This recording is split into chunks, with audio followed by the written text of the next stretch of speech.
ಯಾವುದಕ್ಕಾಗಿ ಚಿಂತಿಸ್ತಾ ಇದ್ದ? ಅಯ್ಯೋ, ಕಳೆದ ವರ್ಷವೂ ಕಳೆದ ಹಾಗೆ ಈ ವರ್ಷವೂ ಹಾಗೆ ಕಳೀತೆ ಎಂಬುದಾಗಿ ನೀನು ಯೋಚನೆ ಮಾಡ್ತಾ ಇದೀಯಾ?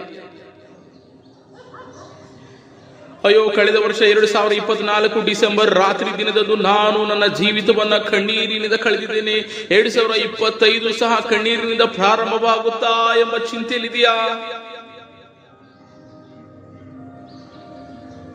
ನೀನು ಆತನ ಸನ್ನಿಧಾನದಲ್ಲಿ ಬರುವಾಗ, ಆತನ ಪಾದದಲ್ಲಿ ಕೂತ್ಕೊಳ್ಳುವಾಗ, ಸ್ವಾಮಿ ನನ್ನ ಕಣ್ಣೀರನ್ನು ಒರೆಸು, ಸ್ವಾಮಿ ನನ್ನ ದುಃಖವನ್ನು ನೋಡು, ಸ್ವಾಮಿ ನನ್ನ ಕಣ್ಣೀರನ್ನು ತೊಳೆ ಎಂಬುದಾಗಿ ನೀನು ಆತನ ಸನ್ನಿಧಾನದಲ್ಲಿ ಬರುವಾಗ ಆತನು ನಿನ್ನನ್ನು ಅಪ್ಪಿಕೊಳ್ಳುವನಾಗಿದ್ದಾನೆ, ನಿನ್ನ ಕಣ್ಣೀರನ್ನು ಒರೆಸುವನಾಗಿದ್ದಾನೆ.